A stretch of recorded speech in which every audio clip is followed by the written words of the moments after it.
twilight lies gleaming, whose broad stripes and bright stars through the perilous fights. Oh, the ramparts we watched were so gallantly streaming, and the rockets red, the bombs bursting in air, gave proof through the night that our flag was still there.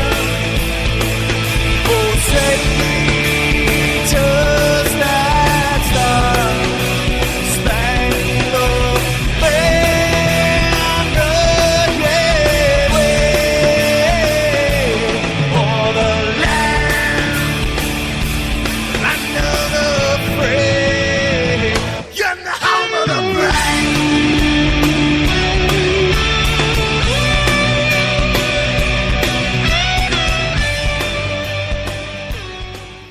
Hello, I'm Willie Jones. Have you had a run-in with the local law enforcement? Last weekend, I found myself in the custody of the sheriff's department. I wasn't ready for it either. As a matter of fact, I was becoming popular a lot faster than I wanted, and my cellmate started calling me Sugar Britches. I didn't know what to do. Fortunately, I heard about Kenny Bun Bail Bonds. Kenny himself came and got me. My virtue was saved. So remember, if you find yourself against the local law enforcement, don't wait. Call Kenny Bun Bail Bonds at 256-237-9996. That's 256-237-9996. Or have somebody go by the office at number 30 East 14th Street in Anniston. That's Kenny Bun Bail Bonds. They'll have you out before you can hear the words Sugar Britches.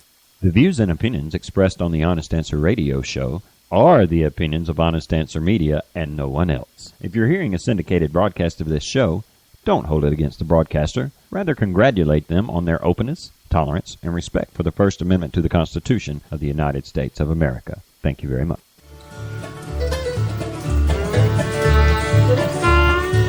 I heard about a man one day, he wasted not his time away. He prayed to God. He prayed to God every morning, noon and night.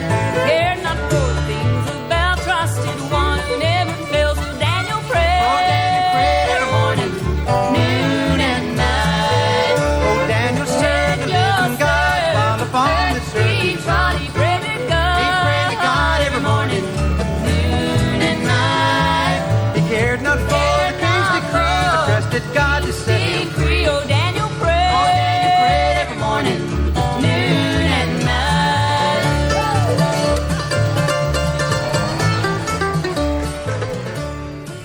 Hey, welcome to Honest Answer Radio here on honestanswerradio.com, where we do this little thing called kicking the mainstream media in the teeth every chance we get. And, you know, these days it seems like it's not just the mainstream media we're kicking in the teeth. It's from the responses we've been getting, progressives are suffering from dental abuse too, man. Either way, if this is your first time tuning in, I'm going to be the Marty half of your somewhat dynamic hosting duo. And let's see, this is the Thursday evening edition of Honest Answer Radio, so I think I will be the Casey half of this little shindig. It is indeed. And man, people have been sending me notes on Facebook going, is Marty okay? Nope. No. Do I sound all right? Why is Marty so mad? Why am Marty so mad? Man, you know, Tuesday night when I had said I was sick, like that old Bill Cosby thing, you know, being sick and tired, I wasn't playing.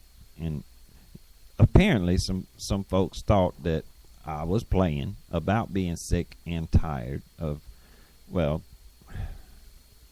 everything. Cowardice? Cowardice is my main beef, I think, these days. I think you and I both here. You know, while you were sick, kind of down for the count, you couldn't even talk.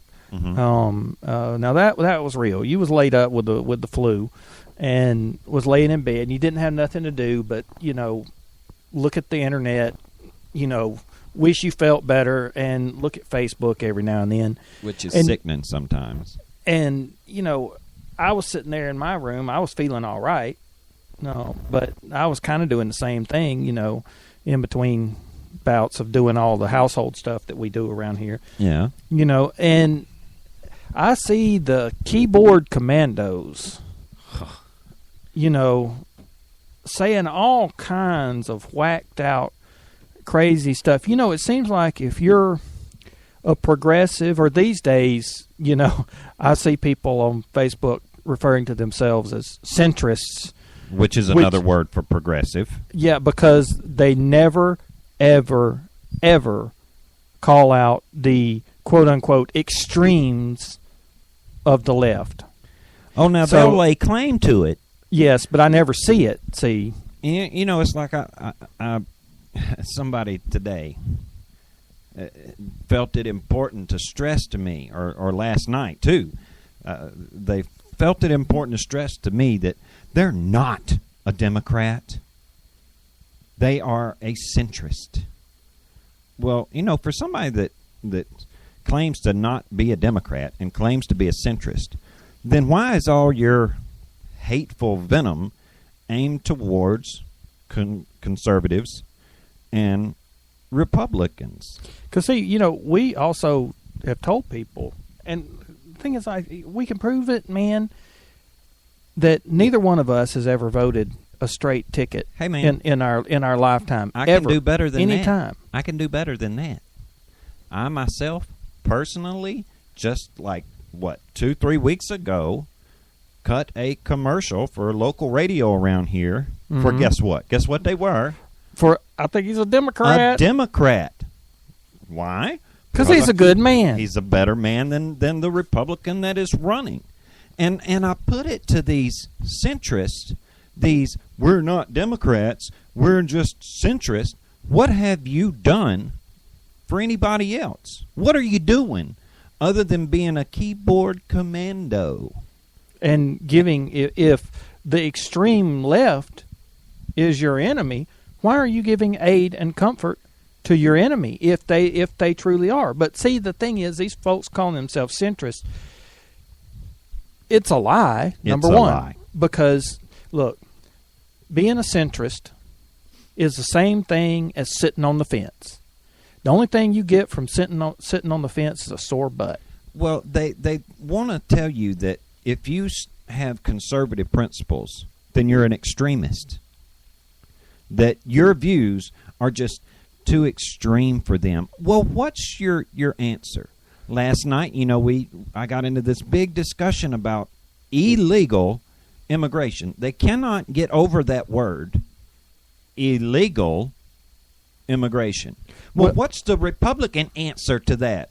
Well, you know what? I don't know. I have no idea, but I do know that at the very beginning of 2008, the Democrats held something called a supermajority until 2010. It took them about 3 months to completely dismantle our health care system and give us a whole new health care system, but you couldn't find time to fix those horrible, horrible immigration laws that we have?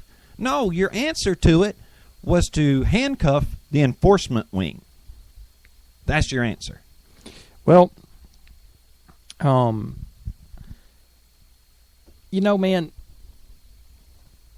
if we're talking about extremists,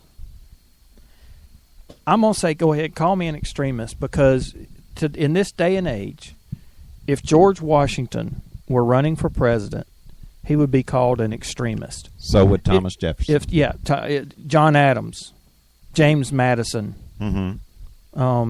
any of those guys, they would be called an extremist. The first Chief Justice of the Supreme Court, John Jay, would be called a right-wing nutcase. Yeah. And worst of all, they would hate his guts because of his Christian beliefs. Do you know that you can be reported to Facebook? Someone, if you put something up about your Christian beliefs, that someone can report you to Facebook for hate speech and try to have your Facebook account shut down? And they can actually get it shut down for 24 hours for that. For hate speech, because you post something It says about I'm a your own Christian. Christian values or your own personal faith. Well, did you happen to notice the article today about the former Marine who's, he'd fought in Iraq, comes home, sends his child to elementary school. His child comes home with a homework assignment where she has to describe the 5 pillars of Islam, but she's not allowed to talk about The 10 Commandments. Jehovah God. Okay. But she has to do this exposition on the 5 pillars of Islam. Because we all know how much more important Islam is to the United States than Christianity. Well, supposedly this had to do with this was a world history class. And Not Christianity's never played a part in world affairs. Oh, no. I mean, it wouldn't have anything to do with why Nero burned Rome. But you know what? Or anything like that. I mean, nothing that. That's why I put out the Facebook teaser that I did. I've been spending the better part of the past couple of months doing something I really shouldn't have. And that's try to defend my personal Christian faith. And you know what I keep hearing? Two words that have set me off, that shouldn't have, but they have set me off more than any other 2 words. You Christians. And these words are coming from people that know very, very little about, Christianity as a whole. Some of them are they call themselves practicing pagans. Some of them claim to be Wiccans, and they really get ticked off about that little part in the Bible that says, suffer not a witch to live and all this kind of stuff.